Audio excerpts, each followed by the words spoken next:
Hello students, अभी जो हमने टॉपिक करना है that is the properties of dot product of vectors. तो इसके लिए सबसे पहले हमें लेना पड़ेगा 3 dimensional coordinate system, X axis, Y axis and Z axis. This is the origin. और एज वी नो दैट कि जो एक्स एक्सिस के लोंग यूनिट वेक्टर होता है that is I cap, Y axis के लोंग जो यूनिट वेक्टर होता है दैट इज़ जे कैप, और जेड एक्सिस के लोंग जो यूनिट वेक्टर होता है that is K cap. Clear. सबसे पहली प्रॉपर्टी क्या है कि कोई सपोज करो वेक्टर है ए वेक्टर, उसका हमने डॉट प्रोडक्ट निकालना है सेम वेक्टर के साथ। अब देखो डॉट प्रोडक्ट है तो डेफिनेटली इसका जो रिजल्ट मिलेगा that will be a scalar. तो इसका डॉट प्रोडक्ट आ जाएगा ए स्क्वायर, और ए स्क्वायर को हम फर्दर लिख सकते हैं A vector mod whole square. क्यों? क्योंकि हमें पता है जो ए है scalar A that can also be written as A vector mod. This is a first property. इसका कहने का मतलब कि अगर सेम वेक्टर्स को अगर हम डॉट प्रोडक्ट निकालते हैं तो its answer will be A square.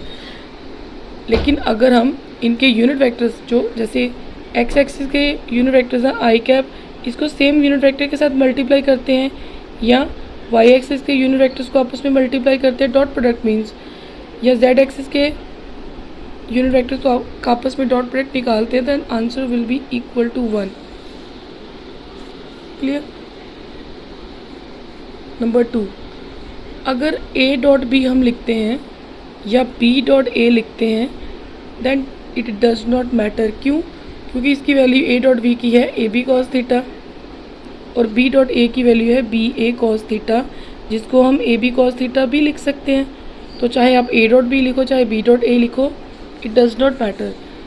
सो ये प्रॉपर्टी को बोलते हैं dot product is commutative. Third property, अगर ए वेक्टर का डॉट प्रोडक्ट निकालते हैं कोई और दो वेक्टर्स के सम के साथ, तो जैसे हम सिंपल मल्टीप्लिकेशन करते हैं इसमें वैसे ही होगा। इट इज़ वेरी इजी मतलब और जनरल प्रॉपर्टी। ये आ जाएगा A dot B plus A vector dot C vector, and this property is called as dot product is distributive. Next property is, अगर किसी गिवन वेक्टर को अगर हम जीरो वेक्टर के साथ या नल वेक्टर के साथ डॉट प्रोडक्ट उसका निकालते हैं तो डेफिनेटली डॉट प्रोडक्ट तो आंसर मेरा स्केलर ही आएगा। लेकिन ये भी हमें पता होना चाहिए कि किसी भी ज़ीरो को अगर किसी भी चीज़ के साथ मल्टीप्लाई करते हैं तो आंसर हमारा आता है zero. So it's answer will be zero. Next is fifth,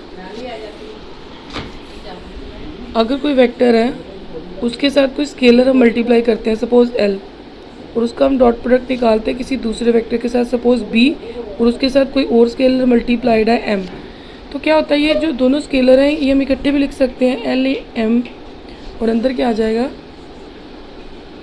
A vector dot B vector. Next is, जैसे मैंने स्टार्टिंग में लिखवाया था, ये लिखवाया था ना A vector dot B vector is equal to A B cos theta, और इसको हम ऐसे भी लिख सकते हैं ए को ए वेक्टर मॉड और बी को लिख सकते हैं B vector mod cos theta. तो इसमें से कॉस थीटा क्या आ जाएगा A vector dot B vector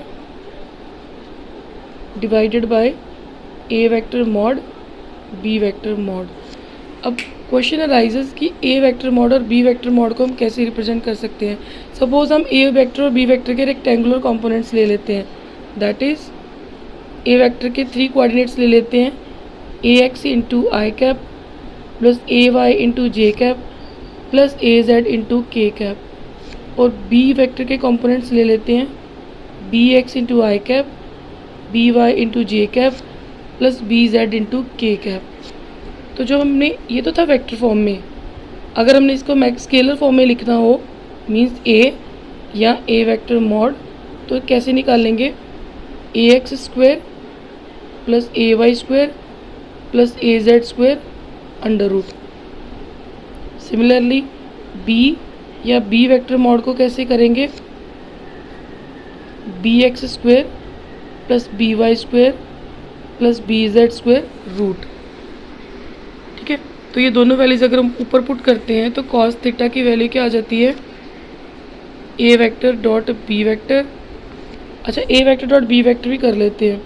A vector dot B vector के लिए हमें क्या करना पड़ेगा कि आई कंपोनेंट वाले को सिर्फ आई के साथ मल्टीप्लाई करेंगे, that is A X B X, plus J component को जे कंपोनेंट के साथ सिर्फ A Y B Y and A Z B Z. ये आ जाएगा ए डॉट बी की वैल्यू। नीचे A vector mod A X square plus A Y square plus A Z square root B X square plus B Y square plus B Z square root. ये formula हम तब लगाते हैं जब हमें किसी दो वेक्टर्स के बीच में एंगल पता करने के लिए बोला जाए तो।